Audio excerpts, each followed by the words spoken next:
मित्रांनो, एम-एस-सी-ई-टीचा रिझल्ट लागणार आहे. पण तुम्हाला माहिती आहे का, की तुमच्या कॅटेगरीसाठी नक्की किती इंजिनिअरिंग सीट्स या आहेत? बऱ्याचदा 95 पर्सेंटाइल असून देखील कॉलेज का मिळत नाही? कारण आपल्याला सीट मॅट्रिक्स माहिती नसतं. आता आजच्या व्हिडिओमध्ये आपण स्टार्टिंग टू एंड पर्यंत कंप्लीट सीट मॅट्रिक्स एक्झॅक्टली काय असते ते पाहणार आहोत. तर हा व्हिडिओ शेवटपर्यंत नक्की बघा. कारण शेवटी मी एक छोटीशी ट्रिक सांगणार आहे, ज्यामुळे कमी पर्सेंटाइलवरही तुम्हाला चांगलं कॉलेज मिळू शकतं. तर मित्रांनो, मी धरती तुमची एज्युकेटर ग्लोबल ऑनलाईन या YouTube चॅनलवरती तुमच्या सगळ्यांचं स्वागत करते. आणि व्हिडिओ शेवटपर्यंत नक्की बघा. व्हिडिओ आवडला तर व्हिडिओला लाईक करा, चॅनेलला सबस्क्राईब देखील करा. चला आता सगळ्यात पाहूयात टोटल जागा कशा डिव्हाईड होतात. जर एखाद्या कॉलेजमध्ये 100 जागा असतील, ओके, तर त्यातल्या 20% या सीट्स इन्स्टिट्यूशनल किंवा मॅनेजमेंट कोट्याला जातात. 50% जागा ऑल इंडिया म्हणजे जेई मेन्स कोटा थ्रू भरल्या जातात. आणि उरलेल्या ज्या रिमेनिंग सीट्स असतात त्या जागांमध्ये महाराष्ट्र स्टेट आणि अदर दॅन होम युनिव्हर्सिटी साठी या दोघांसाठी 45% आणि 20% साठी जागा भरलेल्या असतात. आता ही तुमची जी खरी फाईट असते ती होम युनिव्हर्सिटीसाठी असते, स्टेट कोट्यासाठी आहे. बरोबर आहे. पण आता अजून एक इथे गेम चेंज होतो. तो म्हणजे गव्हर्नमेंटने काही ऍडिशनल जागा दिल्या असतात, ज्याला आपण बोनस सीट म्हणू शकतो. ती कोणासाठी असते? तर ती TFWS साठी असतात. म्हणजे ट्युशन फीस वेवर स्कीम यासाठी 5% जागा असतात.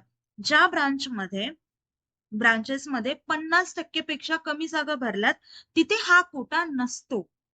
आणि सगळ्यात महत्वाचं म्हणजे ईडब्ल्यूएस म्हणजे इकॉनॉमिकली वीकर सेक्शनसाठी सरळ 10% जागा एक्स्ट्रा असतात. सो फॉर्म भरताना या गोष्टी कधीच मिस करायच्या नाहीयेत आपल्याला. आणि TFWS मधून जर तुमचं ऍडमिशन झालं तर तुम्हाला खूप कमी फीस असते. नियरली आता जर कन्सिडर करा, तुमच्या कॉलेजची फीस असेल 45,000 वगैरे, तर तुम्हाला फक्त वर्षाचे ₹8,000 फीस लागणार. इतकी कमी फीस केली जाते. ओके. आता सगळ्या मेन पॉइंटवर येऊयात, म्हणजे तुमची कॅटेगरी कोणती आहे. ओके. आणि तुमची प्लेस किती आहे, किती पर्सेंट आहे. आता जर आपण एकूण जागेचं डिस्ट्रीब्युशन बघितलं तर ते नियरली असं दिसतं.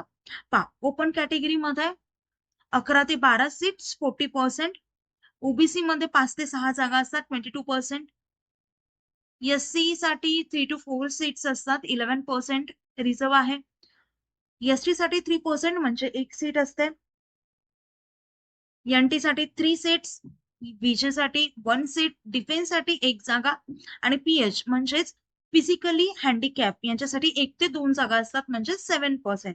आता हे जे नंबर्स आहेत तर ते तुमच्या कॉलेज सिलेक्शन मध्ये खूप जास्त मोठा रोल प्ले करतात. पण जर तुम्ही अदर युनिव्हर्सिटी मधून अप्लाय करत असाल, जिथे समजा फक्त 12 जागा आहेत, तर तिथे कॉम्पिटिशन थोडंसं जास्त टफ होतं. तिथे ओपनला 6 जागा असतात. ओबीसी, एससी, एनटी, विजे यांना एक एक सीट मिळतात. त्यामुळे तुमच्या होम युनिव्हर्सिटीच्या बाहेर जर तुम्ही कॉलेज चूज करत असाल, तर तुमचा कट ऑफ हा खूप हाय जाऊ शकतो. ओके, ही गोष्ट कळली. आता तुम्हाला वाटत असेल हे किती जास्त कॉम्प्लिकेटेड आहे. आणि आय नो सगळे कन्फ्युज होतात, कारण तुम्हाला माहितीच नसतं, याबद्दल नॉलेज नसतं. वरवरचं नॉलेज असतं. आणि आता कॅप राऊंड मध्ये फॉर्म भरताना एका चुकीमुळे तुमचं कॉलेज हातातून जाऊ शकतं. राईट. म्हणूनच आपण एक काउन्सिलिंग टूल्स घेऊन आलो आहोत सीईटी साठी, जो फक्त तुम्हाला 999 रुपयामध्ये मिळेल, ज्यामध्ये one on one counsellor access, step by step guidance आणि expert college selection strategy, complete form भरण्यापासून सजेशन्स हेल्प केली जाते. त्यासोबतच डॉक्युमेंटेशन व्हेरिफिकेशन असिस्टंट दिलं जाते. आणि सगळ्यात महत्वाचं म्हणजे कट ऑफ अनालिसिस करून डायरेक्ट कॉलेज ऍडमिशन गायडन्स दिलं जातं. स्क्रीनवर दिलेल्या नंबरवरती तुम्ही कॉन्टॅक्ट करू शकता. इथे दिलेला आहे. सीट्स फुल होण्याआधी तुमची सीट ही कन्फर्म करा. हा व्हिडिओ तुमच्या मित्रांसोबत शेअर करा. यावर्षी जे इंजिनिअरिंगला जाणार आहेत, व्हिडिओ आवडला असेल तर व्हिडिओ लाईक करा आणि चॅनलला नक्कीच सबस्क्राईब करा. See you in the counselling. Okay, bye bye.